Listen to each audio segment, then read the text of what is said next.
नमस्कार, अभी तक में आपका स्वागत है। मैं हूं अजय और अब पेश हैं अभी तक में आज की गतिविधियां। लूट हत्या में शामिल एक गैंग को मुरादाबाद पुलिस ने गिरफ्तार कर लिया। पुलिस की गिरफ्त में आए कुल 7 आरोपियों को जेल भेज दिया गया है।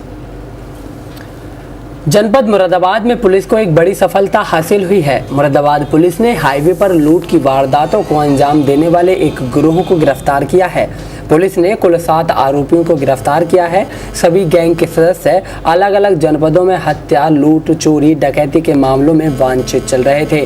पुलिस और क्राइम ब्रांच की टीम ने एक साथ मिलकर आरोपियों को गिरफ्तार कर लिया। पुलिस को आरोपियों से असला, हत्या में प्रयोग की गई गाड़ी और साथ में और भी सामान बरामद हुआ है। पुलिस ने सभी आरोपियों को जेल भेज दिया है। मुरादाबाद मंडल के आसपास के क्षेत्रों में हाईवे पर लूट की वारदात दिन पे दिन बढ़ रही थी, जिसे रोकने में पुलिस भी नाकाम साबित हो रही थी। पुलिस और क्राइम ब्रांच की टीम को मिलकर एक टीम अधिकारियों द्वारा गठित की गई और लुटेरे गैंग की तलाश शुरू की गई। टीम को मुखबिर की सूचना मिली कि आरोपी हाईवे किनारे घूम रहे हैं, जिसके बाद पुलिस ने आरोपियों को गिरफ्तार कर लिया। पुलिस के मुताबिक आरोपी है हाईवे पर लूट की वारदातों को अंजाम देते थे। गाड़ी ओवरटेक कर गाड़ी को पहले रोकते थे और चालक और परिचालक के साथ मारपीट कर उसे जंगल में फेंक देते थे। तो वहीं यदि कोई ज़्यादा विरोध करता तो उसकी हत्या भी कर देते थे। अलीगढ़ में भी आरोपियों द्वारा यही किया गया था। ट्रक लूटने का विरोध करने पर चालक और परिचालक की हत्या कर दी गई थी और फरार हो गए थे। पुलिस को आरोपियों से एक गाड़ी टाटा सफारी चोरी की, एक आयशर कैंटर, फर्जी दस्तावेज और असला में कारतूस के बरामद हुआ है।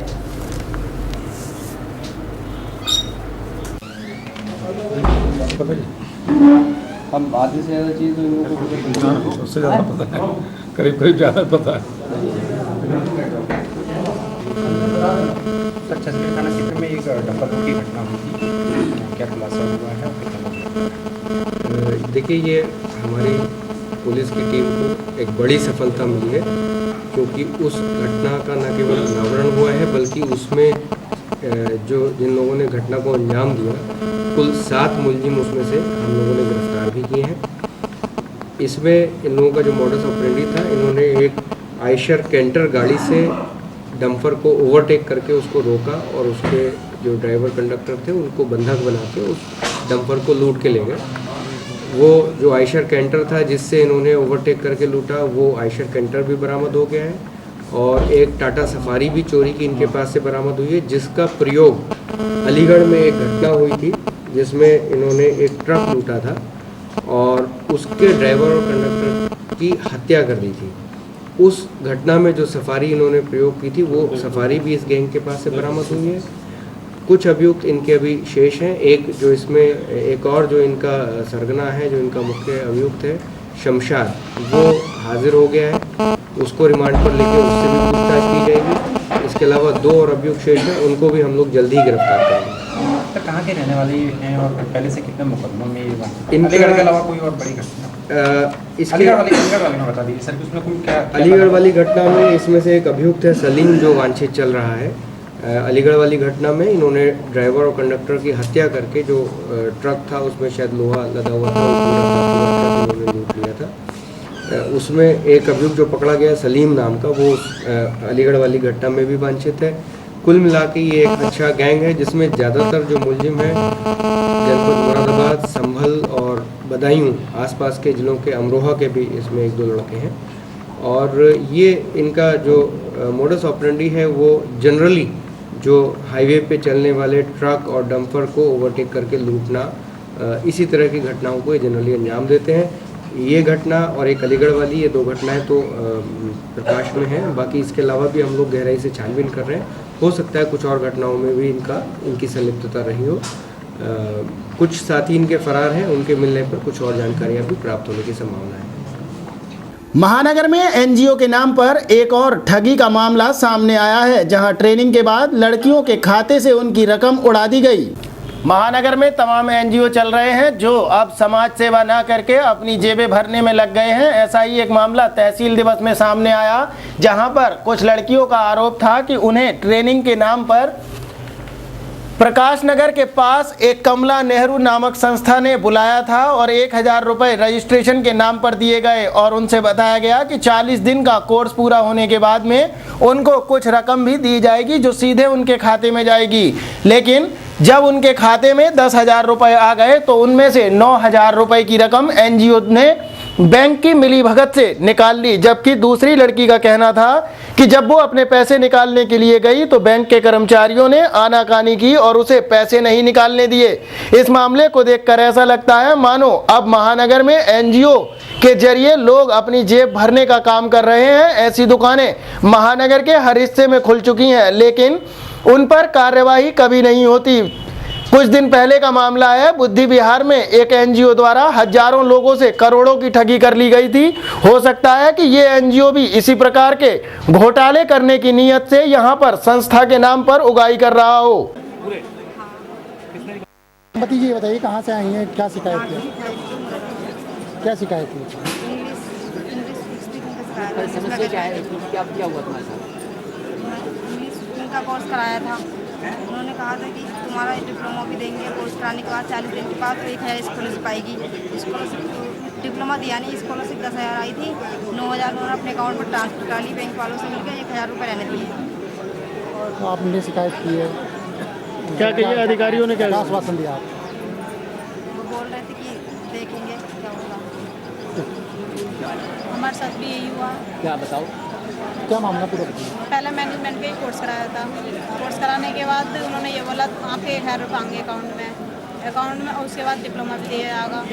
और उन्होंने अकाउंट में 10,000 रुपये भेजे हैं। उसके बाद हम निकालने के लिए गए थे, अभी 30 मई को आए हैं तो वो निकालने नहीं दे रहे। क्या कहने हैं? बोले कोई पैसा वैसा नहीं है। हाथ में पैसे हैं तुम्हारे? पैसे हैं लेकिन लड़कियों ने किया तुमने? लड़के तो काफ़ी हैं। लाख रुपये लाख रुपये 4 हैं। कितनी लड़कियों के पैसे निकल गए? 3 के 2 के निकल गए। तुम्हारे नहीं निकले हैं? भारतीय किसान यूनियन भानु गुट के जिला अध्यक्ष ने पुलिस पर कार्रवाई न करने का आरोप लगाते हुए आत्मदाह की चेतावनी दी है। थाना मूडापांडे क्षेत्र के रहने वाले भारतीय किसान यूनियन भानु गुट के जिला अध्यक्ष शंकर सिंह काफ़ी ज़्यादा परेशान हैं और अपनी समस्याओं को लेकर वो तहसील दिवस में पहुंचे, जहां पर अधिकारियों से उन्होंने अपनी समस्याओं के संबंध में एक प्रार्थना पत्र भी दिया। उनका कहना था कि मूडापांडे पुलिस ने भारतीय किसान यूनियन के दूसरे गुट द्वारा उन पर तमाम मुकदमे लाद दिए हैं तथा मुकदमे होने के बावजूद उन्हें पुलिस काफ़ी परेशान कर रही है, जबकि उनका किसी भी मामले से कोई लेना देना नहीं है। और तो और उनके साथ उनके अन्य रिश्तेदारों तथा भाइयों के अलावा उनके मित्रों तथा उनके संगठन से जुड़े लोगों पर भी मुकदमे लगाने शुरू कर दिए गए हैं। अगर ऐसा ही चलता रहा तो शायद उन्हें आंदोलन के लिए मजबूर होना पड़ेगा। उन्होंने कहा कि 20 तारीख से वो कलेक्ट्रेट पर धरना देंगे और अगर फिर भी उनकी बात नहीं मानी जाती है तो वो आत्मदाह करने के लिए मजबूर हो जाएंगे, जिसकी जिम्मेदारी प्रशासन की होगी। आपने अभी तहसील दिवस में शिकायत की, क्या शिकायत की? शिकायत यह है कि 2013 में मेरे परिवार पर और मुझ पर एक झूठा मुकदमा लगाया था जो कि घरेलू नामों से जाना जाता था। लोगों ने दूसरी यूनियन ने लिखा दिया गया था। हमने सारे अधिकारियों के पास अपनी निवेदन लेके गए लेकिन किसी ने नहीं सुनी। उस मुकदमे को लेकर के 2 मुकदमे पुलिस ने और झूठे लगाए, जिसकी धाराएं इतनी भयंकर हैं, जिसमें कि मेरा एक भाई जेल चला गया, एक और जाने वाला है। अगर इसमें अगर मुझे न्याय नहीं मिला, मेरे परिवार को न्याय नहीं मिला, तो मैं आने वाले टाइम में राष्ट्रीय अध्यक्ष द्वारा बात करके वार्ता करने के बाद अनिश्चितकालीन धरने पे बैठूंगा। धरने से काम नहीं चला, भूख हड़ताल पे बैठूंगा, उसके बाद भी काम नहीं चला तो मैं आत्महत्या करूंगा और उसके जिम्मेदार एसओ मूडापांडे और कप्तान साहब और समाजवादी सरकार होगी, जिससे कि मैं चला था समाज सेवा करने, लेकिन मुझे इतना फंसा दिया गया। आज की तारीख में भारतीय किसान यूनियन जो कार्य कर रही है, आप पत्रकार बंधुओं को भी पता है, लेकिन उसके बावजूद भी इतने मुकदमे मुझ पर लाद दिए गए ताकि मैं किसानों की सेवा नहीं कर सकूं, उसमें उलझा रहूं। अगर मुझे न्याय नहीं मिला तो इस न्याय के लिए मैं आत्महत्या को तैयार। मंगलवार को चक्कर की मिलक स्थित ब्लॉक सभागार में जिलाधिकारी की अध्यक्षता में तहसील दिवस का आयोजन किया गया। चक्कर की मिलक स्थित ब्लॉक सभागार में आयोजित तहसील दिवस की अध्यक्षता जिलाधिकारी दीपक अग्रवाल द्वारा की गई। इस मौके पर एसएसपी लव कुमार भी उपस्थित रहे। जिले भर से आई शिकायतों में राजस्व, पुलिस तथा अन्य विभागों से संबंधित तमाम शिकायतें आईं, जिनमें से कुछ शिकायतों का मौके पर ही निस्तारण कर दिया गया। बाकी शिकायतों को संबंधित विभागों के अधिकारियों के हवाले कर दिया गया तथा सभी को निर्देशित किया गया है कि निर्धारित समय सीमा के अंदर सभी शिकायतों का निस्तारण करके जिलाधिकारी अथवा उप जिलाधिकारी को अवगत कराया जाए, ताकि उनके निस्तारण आदि की सभी रिपोर्ट इंटरनेट के द्वारा चढ़ाई जा सके। इस मौके पर समस्त विभागों के अधिकारी अथवा उनके प्रतिनिधि मुख्य रूप से उपस्थित रहे।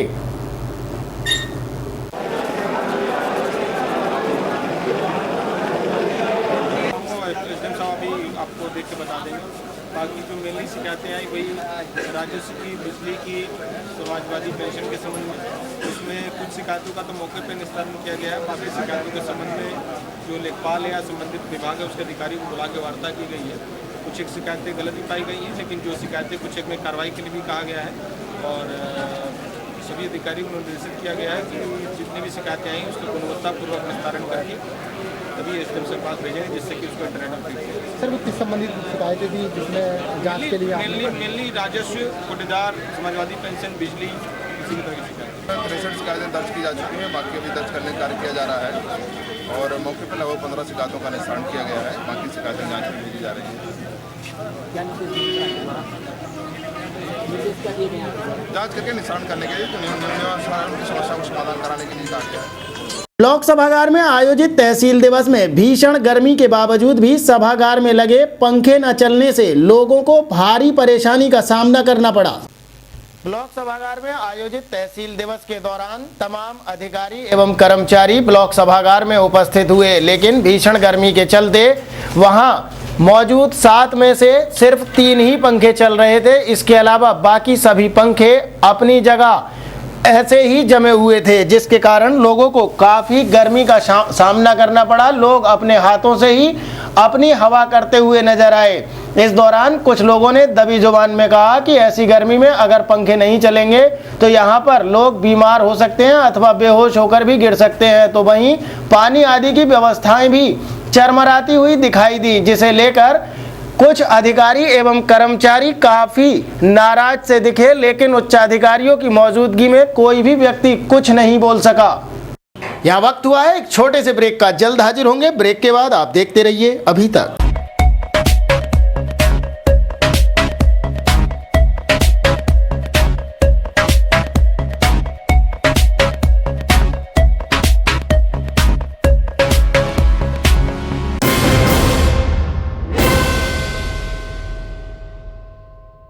ब्रेक के बाद अभी तक में आपका स्वागत है और अब खबरों में आगे। आम आदमी पार्टी ने मंगलवार को अपनी मांगों के समर्थन में कलेक्ट्रेट पर जोरदार नारेबाजी करके प्रदर्शन किया। आम आदमी के कार्यकर्ताओं ने कलेक्ट्रेट पर प्रदर्शन किया और कहा कि उत्तर प्रदेश में लगातार कानून व्यवस्था बिगड़ती जा रही है। आए दिन हो रही हत्याओं, जिनमें प्रमुख रूप से पत्रकार जोगेंद्र सिंह और आम आदमी पार्टी के कार्यकर्ता गुरदास शुक्ल की हत्याओं को लेकर विरोध प्रदर्शन भी किया गया। आम आदमी पार्टी के पदाधिकारी एवं कार्यकर्ता बड़ी संख्या में जिला संयोजक सरदार गुरविंदर सिंह के नेतृत्व में कलेक्ट्रेट पर जमा हुए और पत्रकार जोगेंद्र सिंह और आम आदमी पार्टी के बहराइच के कार्यकर्ता गुरदास शुक्ल की हत्या को लेकर उत्तर प्रदेश सरकार के खिलाफ जोरदार नारेबाजी की एवं इन हत्याओं की घोर निंदा करते हुए विरोध प्रदर्शन किया। आम आदमी पार्टी के राष्ट्रीय प्रवक्ता एवं उत्तर प्रदेश के प्रभारी संजय सिंह के निर्देश के अनुसार पूरे उत्तर प्रदेश के सभी जिलों में आज इन हत्याओं को लेकर विरोध प्रदर्शन किया गया और सभी जिलों के जिलाधिकारियों को राज्यपाल के नाम ज्ञापन भेजा गया। मुरादाबाद में भी पार्टी कार्यकर्ताओं एवं पदाधिकारियों ने एक ज्ञापन जिलाधिकारी के माध्यम से उत्तर प्रदेश के राज्यपाल को भेजा, जिसमें मांग की गई है कि आम आदमी पार्टी पत्रकार जोगेंद्र सिंह को निर्ममता से जलाकर मारने एवं आम आदमी पार्टी के कार्यकर्ता गुरु प्रसाद शुक्ल की निर्दयता से पीट कर हत्या करने की कड़े शब्दों में निंदा करती है और राज्यपाल से मांग करती है कि इन दोनों ही हत्याओं के आरोपियों पर सख्त कार्यवाही की जाए, चाहे वो मंत्री हो या फिर पुलिस वाले, दबंग प्रधान हो या गुंडे, जो भी इन हत्याओं में शामिल हैं उन्हें जल्द से जल्द गिरफ्तार करके कड़ी सजा दिलाई जाए और इन दोनों के परिजनों को इंसाफ दिया जा सके। अन्यथा आम आदमी पार्टी का एक एक कार्यकर्ता सड़कों पर उतरकर आंदोलन करने को मजबूर हो जाएगा, जिसकी पूरी जिम्मेदारी उत्तर प्रदेश सरकार की होगी। विरोध प्रदर्शन करने वालों में जिले एवं महानगर के सभी पदाधिकारी और कार्यकर्ता मौजूद रहे।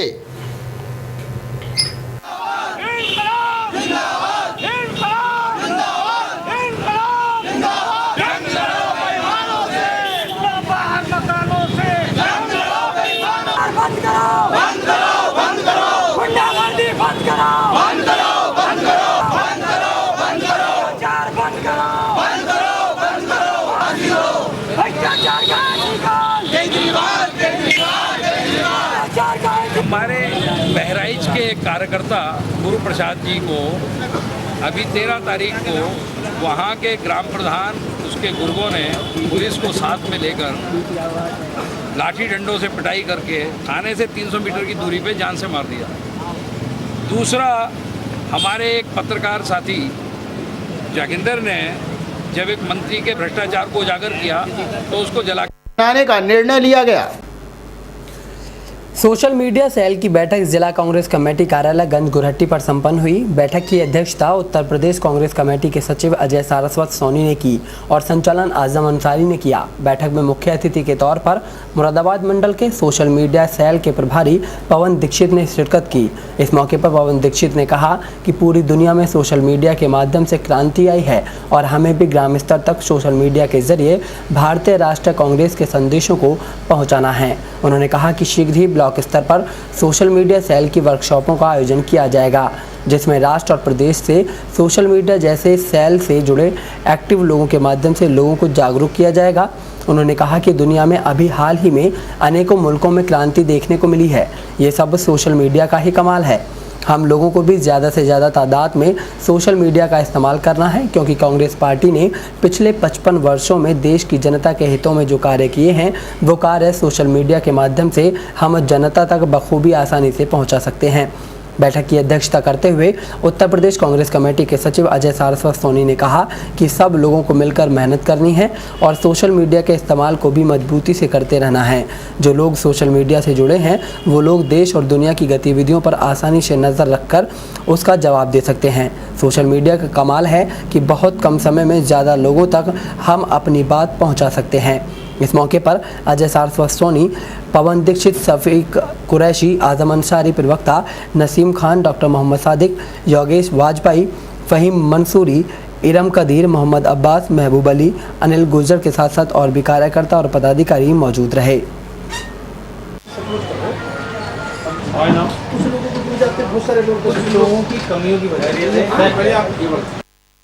सर, आज आपका यहाँ पर आना हुआ, क्या पर्पज़ था? उत्तर प्रदेश कांग्रेस कमेटी की सोशल मीडिया एक कमेटी है। यहाँ पर जिला प्रभारी सोशल मीडिया की तरफ से नियुक्त किए गए हैं, जिला कोऑर्डिनेटर, शहर प्रभारी और शहर कोऑर्डिनेटर। आज उनसे मुलाकात मेरा मकसद था। चीज़ों को कांग्रेस की जितनी भी हमारी आज तक की पिछले 55-60 वर्ष जो कांग्रेस ने शासन किया है, लोगों के बीच में जो कुछ भ्रांतियाँ रही हैं, सोशल मीडिया एक बहुत ज़्यादा एक सिंपल माध्यम है, बहुत साधारण माध्यम है लोगों तक पहुँचने का। महानगर और जिला कांग्रेस कमेटी किस तरीके से सोशल मीडिया के साथ में मिलकर लोगों तक जाए, उनको हम कितना ज़्यादा से ज़्यादा लोगों तक जोड़ें, उसके माध्यम से हम लोग अपनी पार्टी की गतिविधियों को, पार्टी की नीतियों को लोगों तक बतला पाएँ। इसके लिए मीटिंग है। कितना फ़र्क पड़ेगा इससे जो इस तरीके का अभियान? देखिए, 2014 का इलेक्शन सेंट्रल गवर्नमेंट का, मोदी जी का हो या केजरीवाल का दिल्ली का हो, और आप यहाँ नहीं पूरी दुनिया में देख लीजिए, चाहे वो इजराइल हो, चाहे मिस्र हो, चाहे लीबिया हो या सीरिया हो, सारी जगह जितनी क्रांतियाँ हुई हैं it's because of only social media. Social media में आज की डेट में एक मैं बहुत सिंपल सी और हंसी की बात बोल दूँ कि लोग रिचार्ज नहीं डलवाते, इंटरनेट का पैक ज़रूर डलवाते हैं। और एक बहुत आसान चीज़ है, आप स्वयं भी खुद इंटरनेट को यूज़ करते होंगे कि आज एक चीज़ आप वायरल कर दीजिए, पूरी दुनिया में पहुँच जाती है आधा सेकंड के अंदर अंदर। वो हमारे पास माध्यम नहीं था। निश्चित रूप से कांग्रेस की इसमें थोड़ी सी कमी रही थी और जिसको बहुत अच्छी तरीके से सुधारा गया है और बहुत ज़्यादा 1 साल के अंदर अंदर आज हम बीजेपी को कई मायनों में सोशल मीडिया के माध्यम से पछाड़ने में बहुत ज़्यादा सक्षम है। दूसरी चीज़, हमारे पास तो करने के लिए, बताने के लिए इतना कुछ है। 55 वर्ष में इतना कुछ किया है कि दुनिया की 5 महाशक्तियों में, तेज़ी से बढ़ती अर्थव्यवस्था में भारत है। हमारे पास तो बहुत कुछ है बताने के लिए। सोशल मीडिया पर हमारे पास भंडार है जो बहुत आसान हुआ है हमारे सोशल मीडिया के आने से लोगों तक पहुँचाने में। बहुत ज़्यादा इसका फ़ायदा होगा। ये निश्चित जान लीजिए 2017 हो या 2019 या इससे आगामी जो इलेक्शन होने वाले हैं, सोशल मीडिया का अहम योगदान इसमें होगा। माना जाए कि लेकिन कार्यकर्ताओं की एक भूमिका बड़े तौर पर सोशल मीडिया को अदा करेगी जी। और इसके अलावा अगर माने जो कार्यकर्ताओं की कमी अगर महसूस होगी तो वो सोशल मीडिया पूरी करेगी। देखिए, कार्यकर्ता और सोशल मीडिया का समन्वय ही बनाने के लिए सोशल मीडिया को बनाया गया है। बहुत से कार्यकर्ता, देखिए हर मेन बॉडी हो या कोई बॉडी हो, हर जगह हर कोई समायोजित नहीं हो सकता है। सोशल मीडिया को इसीलिए ले लिया गया है कि बहुत सारी चीज़ें, बहुत सारी खबरें हम आम कार्यकर्ता तक नहीं पहुंचती। एक बैठक बुलाई जाती है, उसमें 50 लोग 100 लोग आते हैं, 100 से 150 लोगों तक वो खबर नहीं पहुंच पाती है। सोशल मीडिया यही एक माध्यम होगा। अध्यक्ष जी के माध्यम से सोशल मीडिया के जो प्रभारी हैं, कोऑर्डिनेटर, उन सबके एक समन्वय से एक ऐसा ग्रुप बनाया जाएगा कि सारी चीज़ें सब लोगों तक पहुँचें। बहुत सी एक शिकायतें होती हैं, कार्यकर्ता इसीलिए थोड़ा सा बैठ जाते हैं घर पे कि हमें तो खबरें नहीं मिलती मीटिंग की, हमें तो प्रोग्राम की खबरें नहीं मिलती, क्या चल रहा है ये नहीं पता होता, कौन आ गया नहीं पता होता। वो सिंपल इतना सिस्टम हो जाएगा, ना किसी को फ़ोन करना है, ना किसी के घर जाना है, ना किसी को चिट्ठी भेजनी है। एक सिंपल सा प्रभारी महोदय लिखेंगे और स्विच दबाएंगे, व्हाट्सएप पे खबर पहुंच जाएगी, फेसबुक पे आ जाएगी, SMS पे आ जाएगी। वो सिंपल सा एक कार्यकर्ताओं के साथ में जोड़ने के लिए होगा। अंजुमन परचमे इस्लाम की जानिब से आज़ाद नगर स्थित इमाम बारगाह मोहम्मदिया हाल में एक कलामिया मुशायरे का आयोजन किया गया। अंजुमन परचमे इस्लाम की ओर से आयोजित मुशायरे में शायरों ने कलाम पेश कर वाहवाही हासिल की। मोहल्ला आज़ाद नगर इमाम बारगाह में आयोजित मुशायरे की शुरुआत कुरान की तिलावत से मौलाना जमा बाकरी ने की थी। शायर नैयर जलालपुरी ने पढ़ा, मोमिन की हर सदा को तेरा इंतज़ार है, ईमान की बका को तेरा इंतज़ार है। शायद नायाब हल्लौरी ने पढ़ा, फिर रूह इंकलाब की हाजत है दीन को, आजा की ला इलाह को तेरा इंतज़ार है। डॉक्टर नसीमुज्जफ़र ने कलाम पेश किया, सबकी ये आरजू है कि राह खुदा मिले, लेकिन खुदा की राह को तेरा इंतज़ार है। शमीम अमरोही ने पढ़ा, पर्दा हटा के देख मेरे दौर के हुसैन, बेचैन जुल्फ़िकार है बेताब मुर्तज़ा। अध्यक्षता इमाम जुमा मौलाना शहवार, संचालन अनीस जायसी ने किया। हसन मेहंदी शब्बार नौगावनवी ने कलाम पेश किए। मौलाना नवैद अब्बास, मौलाना रज़ा काजमी तकवी, मौलाना रागिब, शान रजा के साथ साथ और सभी का सहयोग रहा। हम इमाम का इंतजार कर रहे हैं। तहरीर में मेयार पैदा कर और सितम के शीश महलों से चटाने की सलाह है। अगर शायर है तो लहजे में वो झनकार पैदा कर और वक्त अल्फाज की बाजी करी अच्छी नहीं लगती। अगर शब्बीर का ज़ाकिर है तो किरदार पैदा कर, अगर शब्बीर का ज़ाकिर है तो किरदार पैदा कर। और ज़माना सुन ढाएगा मगर क्या इससे घबराना, ज़माने तू सलाए भी समेत तमार पैदा कर। यही हमारा पैगाम है, यही हमारा हौसला है, यही हमारी तहरीक है। और इसी तहरीक के साए में मैं गुजारिश कर रहा हूँ उस सबसे डरने छोटे मर्दा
यहाँ वक्त हुआ है एक और छोटे से ब्रेक का। जल्द लौटेंगे बिलारी एक्सप्रेस लेकर।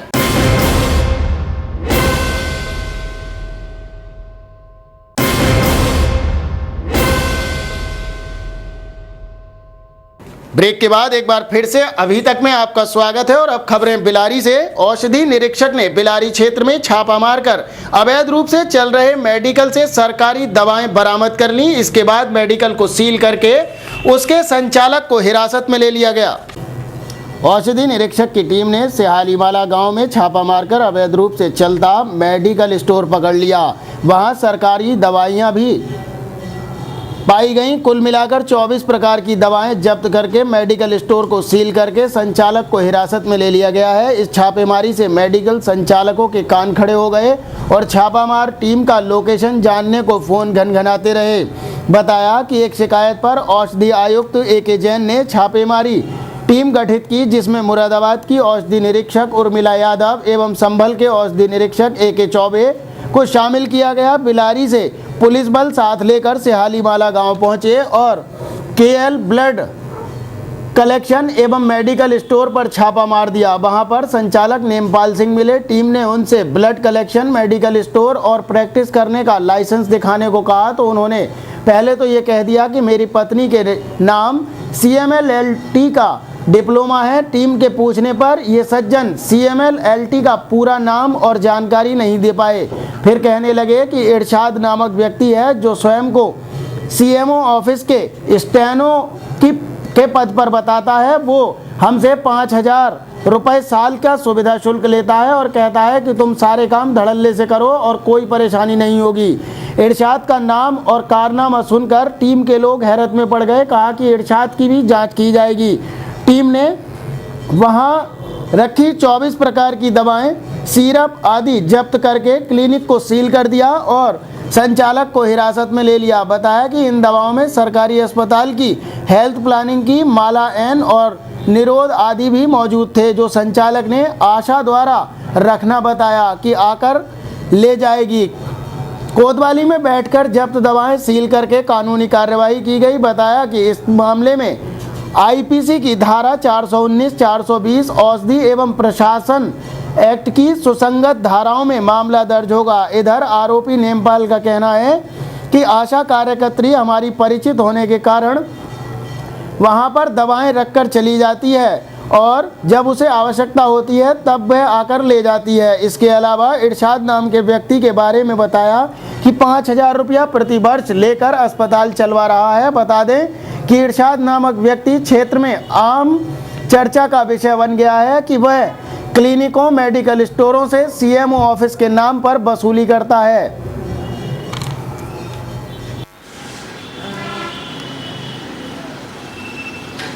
औषधियों का मूल्य कार्रवाई की गई, कहाँ छापा मारा गया? हमें गांव बिलारी से एक शिकायत मिली जिसमें लिखा गया था कि ये जो बिना लाइसेंस के दवाई मेडिकल स्टोर संचालित कर रहा है, प्रैक्टिस भी करता है और दवाइयाँ बना बना के बेचता है। हम लोग जब मौके पे गए पुलिस लेकर के तो यहाँ पे हमें बिना लाइसेंस की औषधियाँ भी मिली है और हमें सरकारी सप्लाई मिली है जिसमें हेल्थ प्लानिंग से रिलेटेड औषधियाँ हैं। इसमें माला एन और लुब्रिकेटेड निरोध वगैरह मिले। क्या लगता है इसमें कैसे कैसे दिन ये दवाई मेडिसिन मिली होगी सरकारी? अभी तो इनसे हमने ये मांगा है, इनका कहना है कि आशा जो होते हैं गांव में वो इस दवाइयों को रखी गई हैं इनके मेडिकल स्टोर पे, लेकिन अगर देखा जाए तो ये वैध नहीं है। अगर रखी भी है तो चाहे ये बेच ना रहे हैं, उस चीज़ का कोई साक्ष्य नहीं है कि ये बेच नहीं रहे हैं उस चीज़। क्या कार्रवाई की जा रही है? इसमें FIR दर्ज कर रहे हैं हम लोग और अग्रिम कार्रवाई तो परिवाद दाखिल होगा 419, 420। किस किस तरह की दवाइयाँ मिली? ये सारी दवाइयाँ जो है वो बिना बिल की और संदिग्ध औषधियों के हमने नमूने भी लिए हैं। जब जांच रिपोर्ट आएगी तभी हमें पता चलेगा किस टाइप की। गन्ना भुगतान न होने से परेशान किसानों ने गन्ना सचिव का घेराव करके भुगतान कराने की मांग की। बिलारी चीनी मिल द्वारा वायदे के अनुसार गन्ना मूल्य भुगतान न करने से भड़की भारतीय किसान यूनियन असली ने गन्ना समिति सचिव का घेराव किया। फिर उप जिलाधिकारी से मिलकर एक ज्ञापन उन्हें हस्तगत कराया। ज्ञापन में शीघ्र ही भुगतान न करने पर बिलारी में हाईवे जाम करने की चेतावनी दी गई है। भाकियू असली का एक उच्च स्तरीय प्रतिनिधिमंडल मंडल आयुक्त से भी मिलेगा। तो वहीं उन्होंने कहा है कि बिलारी मिल पर बीते पेराई सत्र का लगभग 32 करोड़ रुपया गन्ना मूल्य भुगतान के रूप में मिल पर बकाया है। भाकियू असली ने एसडीएम कार्यालय पर धरना प्रदर्शन 8 जून से शुरू किया था। तब 15 जून तक का 8 करोड़ रुपया भुगतान हेतु देने की बात तय हुई थी। हाई कोर्ट ने भी 15 जून तक बकाया 25% का भुगतान करने के आदेश दिए थे। 16 जून को भारतीय किसान यूनियन असली के राष्ट्रीय महासचिव चौधरी महक सिंह अपने साथियों के साथ गन्ना समिति कार्यालय पर पहुंचे और भुगतान के विषय में जानकारी की तो पता चला कि बिलारी मिल ने 8 करोड़ रुपए के स्थान पर मात्र 32 लाख रुपए का ही भुगतान किया है। इस पर भारतीय किसान यूनियन असली के कार्यकर्ता भड़क गए और गन्ना समिति सचिव अमरदेव गुप्ता का घेराव करके खरी खोटी सुनाने लगे। बाद में उप जिलाधिकारी संतोष बहादुर सिंह से भी भारतीय किसान यूनियन असली के नेता मिले और भुगतान कराने की मांग की। प्रतिनिधि मंडल में एक ज्ञापन भी दिया गया। कल भारतीय किसान यूनियन असली का एक उच्च स्तरीय प्रतिनिधि मंडल आयुक्त से भी मिलेगा। ये बात भी भाकियू के पदाधिकारियों ने इस दौरान कही। इस कार्यक्रम में राष्ट्रीय उपाध्यक्ष अशोक सिरोही, राष्ट्रीय कोषाध्यक्ष हुकुम सिंह, रंजीत यादव, राजपाल सिंह यादव, भूरे सिंह, रघुवंश सिंह, तोताराम सिंह, अमित चौधरी, सुरेश यादव, चरण सिंह, जितेंद्र मलिक, दलवीर सिंह आदि तमाम किसान यूनियन के कार्यकर्ता एवं क्षेत्रीय किसान मौजूद रहे।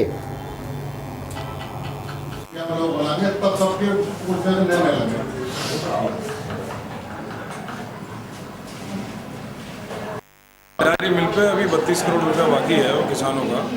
तो हाई कोर्ट का भी आर्डर है और 8 तारीख में एसडीएम के धरना हम लोगों ने शिकायत लगाया था इसी बात को लेकर। तब ये बात तय हुई थी कि 15 जून तक 8 करोड़ रुपया भुगतान के रूप में दे दिया जाएगा। उसकी जानकारी लेने हम लोग यहाँ आए हैं तो पता चला कि केवल 32 लाख रुपया दिया है 8 करोड़ के स्थान पर। तो इसका मतलब साफ है कि चीनी मिल वाले भुगतान देने में रुचि नहीं ले रहे हैं। तो हम लोग अब कल कमिश्नर साहब से मिलेंगे और आगे की रणनीति तय करेंगे। अच्छा, यहाँ आगे आपको क्या पता लगा? एक किसके आश्वासन पर आपने धरना समाप्त किया? धरना एसडीएम के आश्वासन पर ख़त्म किया था कि एसडीएम ने मिल वालों को बुला के ये आश्वासन दिया था कि 8 करोड़ रुपया 15 तारीख तक दे देंगे। लेकिन अब यहाँ आके पता किया तो पता चला 32 लाख रुपया कुल जमा हुआ है, बाकी और कोई पैसा नहीं आया।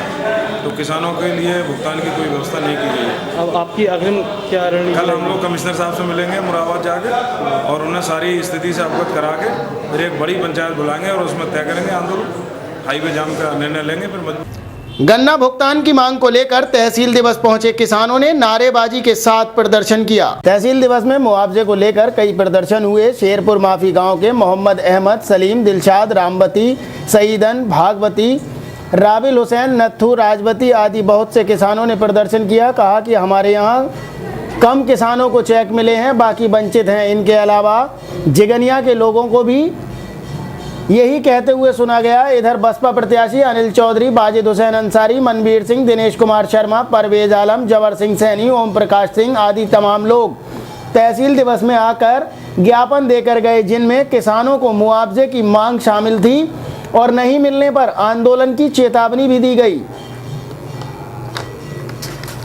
मोहम्मद अहमद। क्या समस्या है? मोहम्मद अहमद, चेक नहीं मिला। कहाँ से आए हो आप? किस चीज़ का चेक चाहिए आपको? जमीन नुकसान हुआ था उसका, जो गवर्नमेंट ने चेक बांधा था उसको। आपके गाँव में बटे नहीं है अभी? कुछ बट गए, कुछ बाकी रह गए। पहले कब बटे थे? कब बटे थे? 22 दिन के आसपास। अभी दोबारा नहीं बटे पूरे चेक? बिलारी के विधायक हाजी मोहम्मद इरफान एडवोकेट का ग्वारऊ पहुंचने पर जोरदार स्वागत किया गया।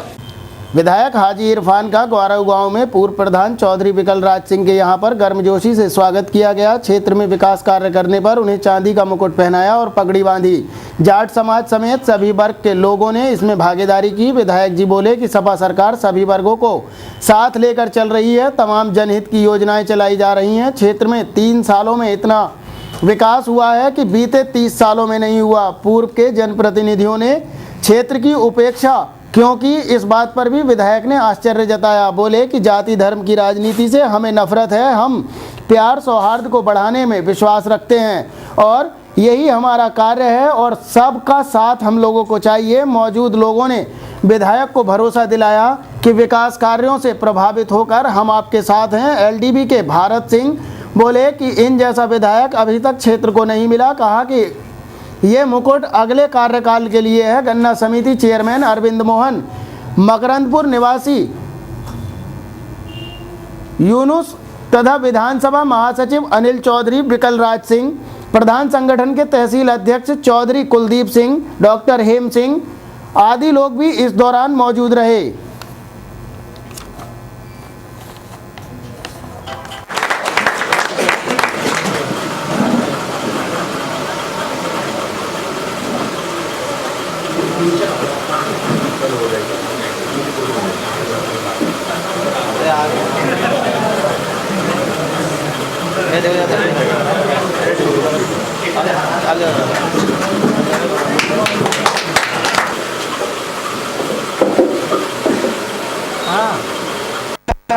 माननीय विधायक जी की जो सोच है उसके बारे में अभी चेयरमैन साहब ने भी बताया, सब लोगों ने बताया। यकीनी तौर पर मैं आपको बस एक बार बताते चलूं कि माननीय विधायक जी को विधायक बनने से पहले हमारे परिवार पर जिस तरीके के इल्जाम लगे या जितने इल्जाम हम लोगों ने झेले, यकीनी तौर पर उस वक्त के पॉलिटिशियन ने हमारे विधायक जी की जान का सौदा किया था, उनकी जिंदगी का सौदा किया था। उनके ऊपर ऐसा कोई इल्जाम नहीं था जो इल्जाम न लगाया गया हो। हिंदुओं में कल ये समझाया जाता था कि अगर ये विधायक बन गए तो तुम्हारा गला काट दिया जाएगा, चौराहे पर नहीं गुजरने दिया जाएगा, लादेन चौक बना देंगे, उनके भाई तबाह कर देंगे, उनके बेटे तबाह कर देंगे। मौका आइंदा 2017 में ऐसा नसीब होगा कि मेरी इस आज की बात का जवाब आप लोग उस 2017 के बाद देंगे, हर हालत में देंगे, मुझे ऐसा यकीन। 2012 को इस नई विधानसभा बिलारी का आपका नुमाइंदा बन गया, ये हमारे सबके लिए बहुत बड़े गर्व की बात। पहुंचने की हिम्मत, पहुंचने का जज्बा फराहम किया, पहुंचने के हालात पैदा किए। मैंने उसी दिन ये तय कर दिया था, उसी दिन ये इजहार कर दिया था जब चुनाव जीतने के बाद गांधी मुखी पर पहुंचे थे, जहां हमारा घर है, जहां आप सब लोग जानते हैं। वोट दिया तो जो इज्जत हमें दी थी उनके बुलावे के कार्ड को भी इतना सम्मान करते थे, उनके कुत्तों का सम्मान करते थे, उनके उस का सम्मान करते थे, लेकिन कभी उन्होंने हमारे सम्मान को वापस करने की कोशिश नहीं की। विधायक हाजी इरफान एडवोकेट ने तिसावा स्थित प्राचीन दरगाह पर हाजिरी दी, अमनो अमान की दुआएं मांगी। कमेटी सदस्यों ने भी उनका जोरदार स्वागत किया। विधायक ने जायरीनों से कहा कि बेरनी स्थित शिव मंदिर तथा तिसावा की दरगाह को पर्यटन स्थल के रूप में विकसित किया जा रहा है। दरगाह के चारों ओर की सड़कें बनवाई जा चुकी हैं। तिसावा में 10 लाख रुपए खर्च होंगे। जायरीनों के लिए सुविधाएं बढ़ाई जाएंगी। 100 दुकानों का निर्माण किया जाएगा। इससे तमाम लोगों को रोजगार भी मिलेगा। कहा कि अजमेर जाने से पहले सभी अकीदतमंद तिसाबा में हाजिरी देकर जाया करेंगे। इसके अलावा उन्होंने बताया कि यहाँ पर एक सौर ऊर्जा का संयंत्र भी लगेगा ताकि यहाँ पर जायरीनों को दिक्कत महसूस ना हो। इस दौरान खलील प्रधान, हाजी मोहम्मद उस्मान, मोहम्मद फ़हीम, अब्दुल सत्तार, हाजी अब्दुल हसन, मुन्ना चौधरी, बनवारी सिंह, हाकिम सिंह यादव, रामवीर सिंह यादव आदि लोग मुख्य रूप से उपस्थित थे।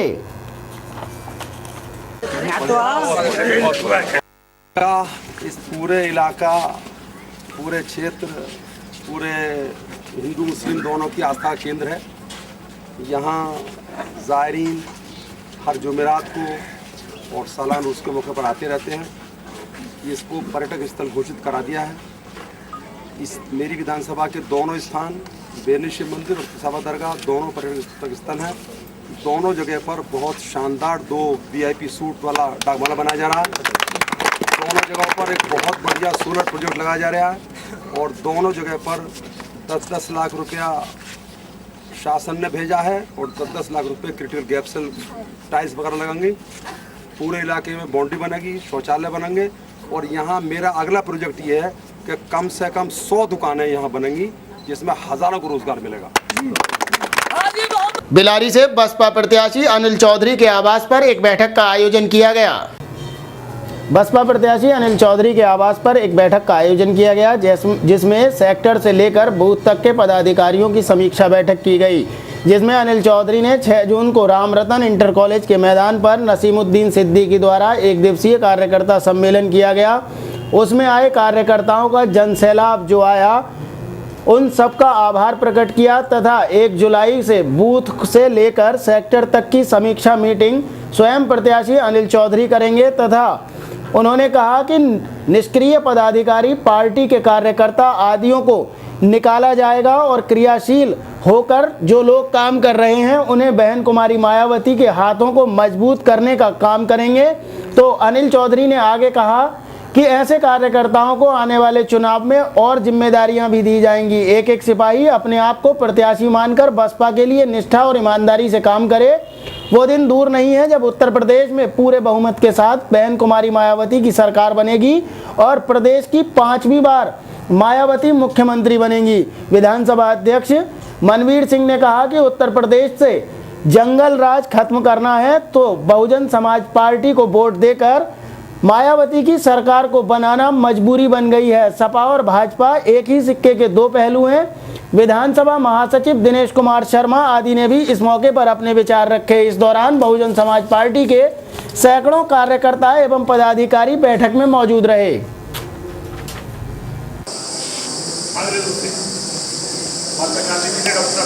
सोच के हिसाब से जो आजाद किया था, अंग्रेज वैसे ही नहीं भागे।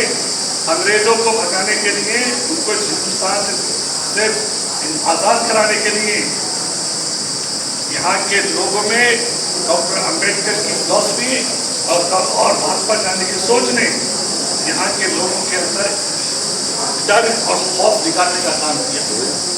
हमारे पदाधिकारियों ने जो मेहनत करी उसी का धन्यवाद देना चाहते हैं, सभी का आभार व्यक्त करना चाहते हैं। बाल विकास परियोजना कार्यालय पर कार्यकर्तियों को एक प्रशिक्षण शिविर के द्वारा प्रशिक्षण दिया गया। बाल विकास परियोजना कार्यालय में बाल स्वास्थ्य एवं पोषण अभियान को लेकर कार्यकर्तियों को प्रशिक्षण दिया गया, जिसमें आदर्श सेवा समिति के ट्रेनर मुस्तकीम ने बताया कि कार्यकर्तियों को बच्चों के टीकाकरण एवं पोषण में किस तरह से काम करना है, इस बात की ट्रेनिंग दी गई है ताकि वो लोग अच्छी प्रकार से काम कर सकें। इस अवसर पर CDPO शाहाना खातून, मुख्य सेविका नीलम यादव, कमला, ओमवती आदि ने भी ट्रेनिंग दी। सुन लो, पहले बच्चों को आंगनबाड़ी केंद्र से दी जाती है कक्षा 6 से 10 तक प्रशिक्षण। जी, इस प्रशिक्षण के बारे में बताइए। ये आदर्श सेवा समिति की तरफ से प्रतिदिन 44 लोगों को बाल स्वास्थ्य पोषण माह की ट्रेनिंग दी जा रही है। आंगनबाड़ी किसे दिया जा रहा है? किसे? आंगनबाड़ी कार्यकर्तियों को। क्या लाभ होगा इससे, इस प्रशिक्षण से? इससे यह है कि इन्हें मतलब टीकाकरण के बारे में बताया जाएगा, विटामिन ए कब पिलाई जाए, ये बाल स्वास्थ्य पोषण माह जो चला जा रहा है इसमें इन्हें क्या क्या काम करना है इसके बारे में इन्हें जानकारी है। कब से कब तक रहेगा ये? 15, 16, 17 नहीं कराया जाएगा, बुधवार शनिवार में नहीं कराया जाएगा, फिर 15, 16, 17 में नहीं कराया, 18, 19 में कराया जाएगा, फिर 2 और 3 जुलाई में कराया। तो फिलहाल के लिए अभी तक में बस इतना ही। इसी के साथ अजय और अभी तक की पूरी टीम को दीजिए इजाजत। नमस्कार।